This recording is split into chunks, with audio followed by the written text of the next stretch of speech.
Anime tournaments are a staple of any action anime where the most powerful characters pull out all the stops. Today we'll be looking at the most iconic fighting arcs in anime.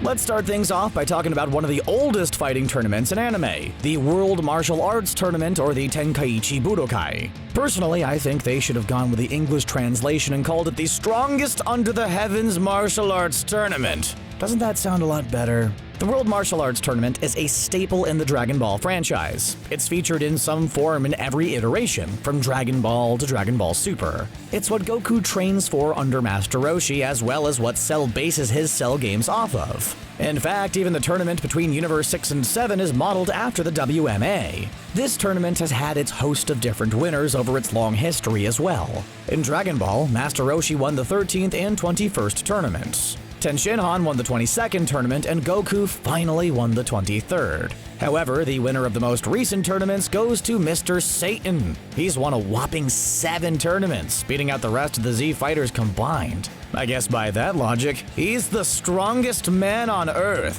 If the Tenkaichi Budokai is meant to test the best, the one who wins the most must be the strongest. Right?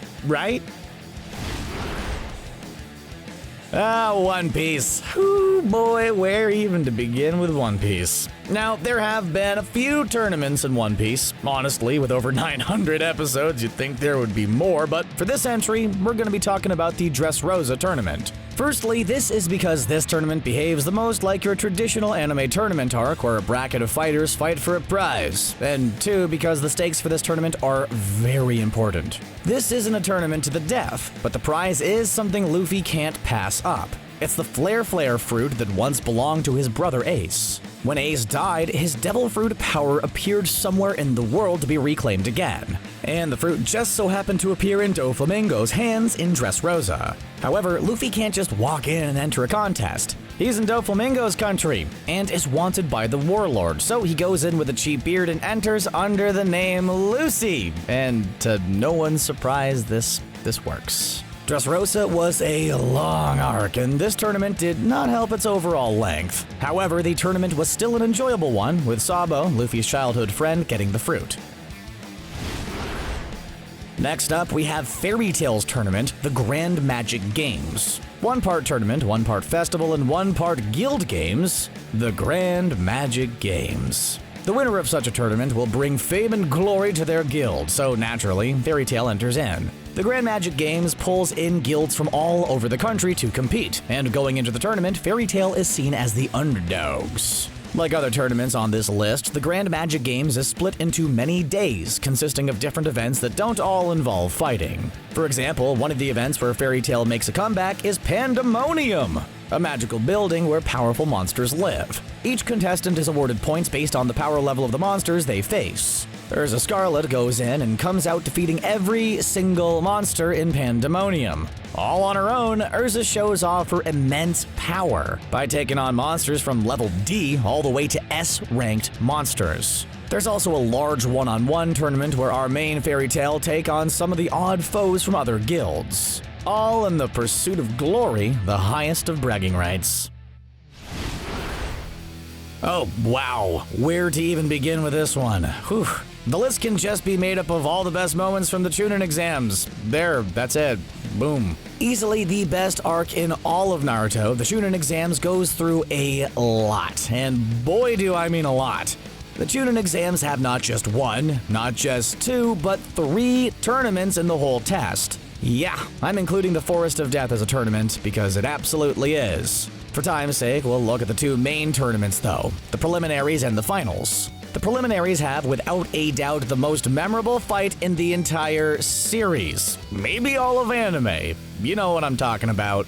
Gaara versus Rock Lee, baby. The fan favorite character versus the one the series did dirty. It goes without saying that this fight still holds up to this day. It's just great. Although, let's not forget the finals of the Chunin Exams, where a whole new host of fights took place. Naruto versus Neji, Shikamaru versus Temari, and the brief but still amazing Sasuke versus Gaara fight.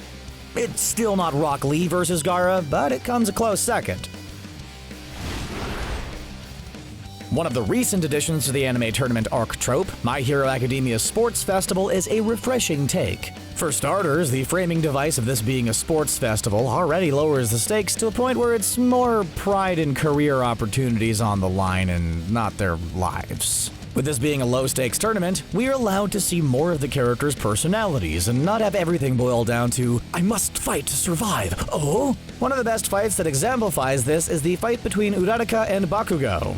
We learn so much about both characters. Uraraka's determination and ingenuity with her quirk is absolutely brilliant. The crowd's against her and even takes pity on the girl, but that doesn't stop her. Similarly, Bakugo does not underestimate her powers and keeps the little zero-G lady at bay, so she's not able to touch him. Even after she springs her big trap, Bakugo barely has enough power to repel both the barrage of rocks and fling her out of the ring. While it might not be a structured tournament arc, the Holy Grail Wars do have mages of various skills pitted against one another for a chance to win one wish from the Holy Grail. Now, this entry isn't going to try and make any sense of the entire Fate Stay series, but the linked event that ties all of the series together is the Holy Grail War.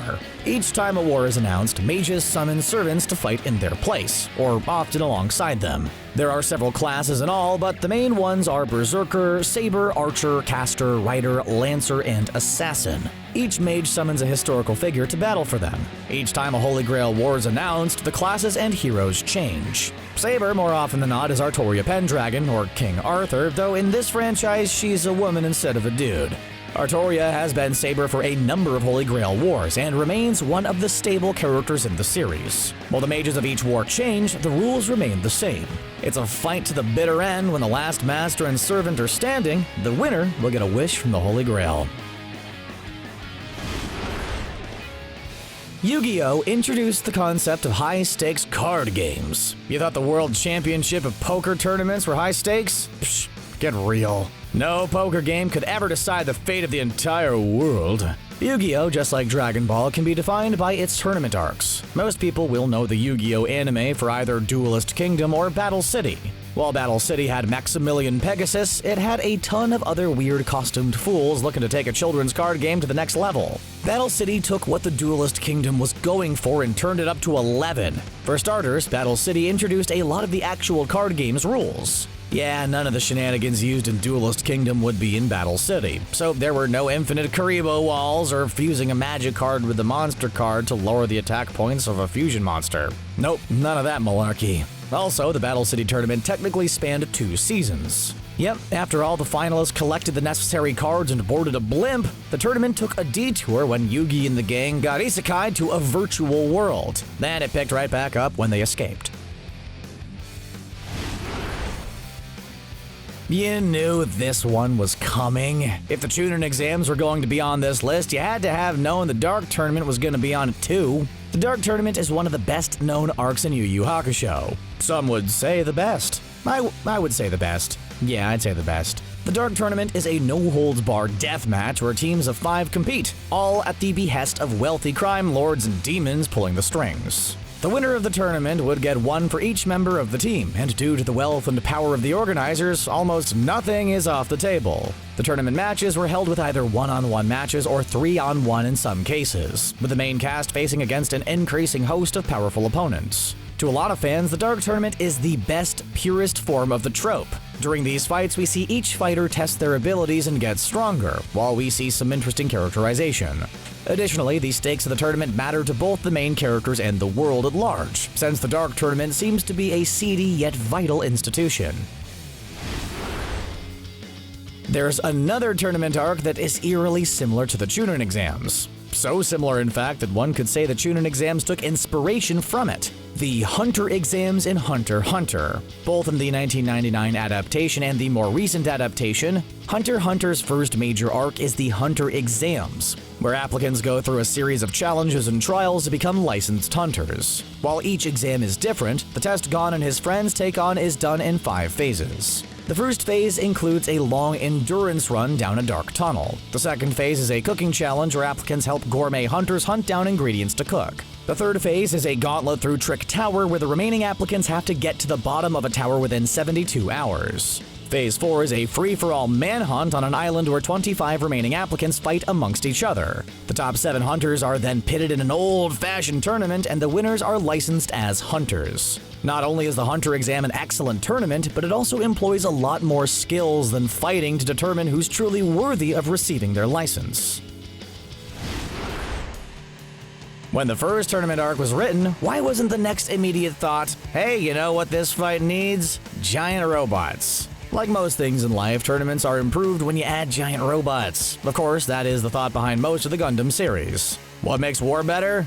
Gundam. What makes intergalactic travel better? Gundam. I rest my case. In the 90s, we were gifted with a unique tournament style, Gundam Fight from Mobile Fighter G Gundam. The premise was simple enough. In the future century timeline, the Earth has largely been abandoned, and space colonies agree to hold Gundam fights instead of wage wars for political and social dominance. So the entire show, for the most part, was one big tournament where each country or colony would send a Gundam pilot to represent them, and they would battle it out on Earth. It seems like the perfect plan, right? Earth is mostly a trashed rock, so why not use it as a giant battle arena for giant robots? Mobile Fighter G Gundam stood out from the other Gundam series, not only for the different timeline, but also because it focused more on the moment-to-moment Gundam fights rather than an overarching story. And those were the most iconic anime tournaments of all time. My personal favorite was the Chunin Exams, if you couldn't guess. What's your favorite anime tourney in history? Let us know in the comments section down below, and don't forget to subscribe to CBR for more anime videos. As always, thanks a lot for watching.